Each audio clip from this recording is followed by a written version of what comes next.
These are our venison meatballs with our tomato and red wine sauce. For our meatballs we will need, obviously the star of the show, our wild venison mince we always get ours from the Grange Farm shop. You'll also need some good olive oil, some salt and pepper, some roasted peppers, some Parmesan cheese which we're going to grate into it, and we're also going to have some shards on the top. You'll also need some shallots, some vine tomatoes, some garlic and some chilli pepper. And for our sauce, you will need all these ingredients again: some passata and some good red wine that you would happily drink. And we also like to serve ours with some fresh pasta sheets that we cut up into nice thick ribbons.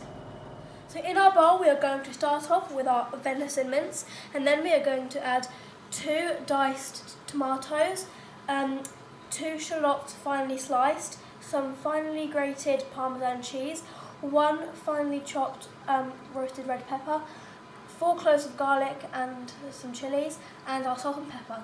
Now for my favourite part, you get in there with your hands and mix it all together. Once it's all nice and mixed, we're going to cover it with cling film and leave it to rest in the fridge for at least an hour.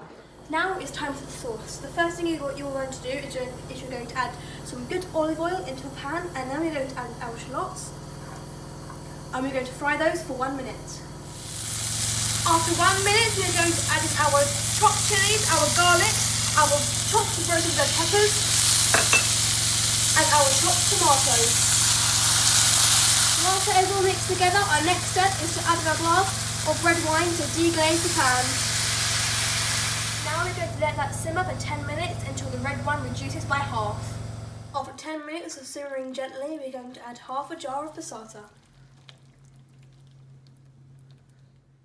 Once we have added our passata to our reduced red wine, we are then going to transfer it into our slow cooker, ready to fry off our meatballs. After an hour, take your meatball mix out of the fridge and form them into small balls. Once we have made all of our mixture into meatballs, we are then going to heat up some oil in a pan, and we are going to fry our meatballs in small batches. We are only looking to just brown up our meatballs because they will cook with the sauce and the floated fat. After you've browned off all your meatballs and transfer them into the slow cooker with your sauce, we are then going to pop the lid on and simmer that for 1 hour. After 1 hour, our meatballs are ready. Now it's time to cook the pasta. Now we're going to cut our pasta sheets into thin ribbons, and then we're going to put them in a pot of boiling salted water for 2 minutes.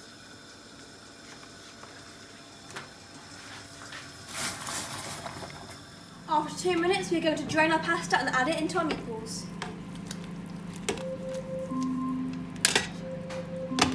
Then stir everything together and it is ready to serve.